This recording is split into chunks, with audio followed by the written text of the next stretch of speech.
Okay, we're back for another day of the Daily Brew. Welcome to day 318.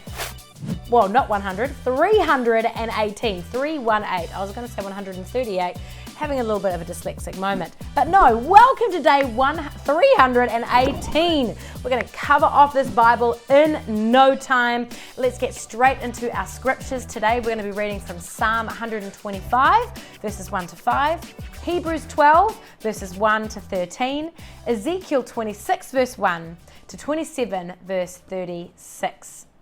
Now, we've talked a lot about endurance and perseverance over the last few days. And one of the questions you may have is, well, how do I endure? One of the major keys of this is given today in our psalm. It's trusting in God. Verse 1 says, those who trust in God are like Mount Zion, which cannot be shaken, but endures forever. I love this so much. I feel like we can't stress this enough. The key to endurance is learning to trust God more than we trust anyone else, anything else. We have so much misplaced trust. But when we lock in on God, that is how we can endure. Verse 2 tells us that the Lord surrounds his people. This is awesome. We are surrounded by his protection, his favor, and his mercy. There is no need to trust in anyone or anything else other than the Lord when we lock in on this. We begin to endure and last through every test because we know whose authority we trust. And in Hebrews today, we see the great encouragement to endure is to run the race marked out for us. God has his best plan. Will we lean into it and choose to run along that path? It's our choice. But be aware that if we do choose to run this path, we are going to need to embrace endurance so we can persevere through every trial and test. One verse I really want to look at today is this verse here in verse 1. Throw off everything that hinders and the sin that so easily entangles. Harry writes, I'm so constantly challenged by this. Look, I am too. The more sin we entertain, the harder it is to endure, because it's like having many clothes in a running race. Having lots of sin we haven't dealt with will slow us down from achieving the victory that we desire. We have to actively identify what it is that's slowing us down and then restrict its access. I always get more focused done on airplanes, Harry writes, than at home. Why? On the plane, there's not much to do. We don't have as many distractions slowing us down.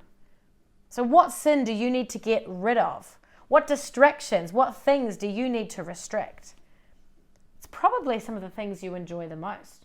Not because enjoyment is bad, but because you enjoy them the most, they may take you away from focused time with God. Drop them today and go after both what God has for you and God himself. Did you notice in Ezekiel today any similarities to Tyre and the West? It was very wealthy and very powerful. The nation to become successful through trading and business. When you see Tyre, you could easily replace it with London or New York City in terms of its bigness and success. What we see in Tyre is an example of a society organized to fulfill itself without God. It's attractive to the naked eye. Money, buildings, luxury, sex, all these things are attractive and make people want to pursue them further. This was the trap in Tyre, and it's still the trap today. If you and I are going to run this race successfully, we need to throw off much of what made Tyre successful. You can have nice things and want nice things, but at what cost? How far are you willing to go? What are you willing to do? Make the main focus Jesus and get everything else following it. That's where you're going to see God's blessing on you. Seek first the kingdom, and all the rest will be given to you. 3, 2, Okay, time for verse of the day. Hebrews 12 verse 11 says, no discipline seems pleasant at the time, but painful. Later on, however, it produces a harvest of righteousness and peace for those who have been trained by it. Embrace discipline. It's never nice, but you will always be grateful for it. And that's another day of the Daily Brew. I hope you enjoyed the scriptures today. Hope you enjoyed our short devotional today. Yes, I will be back tomorrow for day 319, so I'll see you then.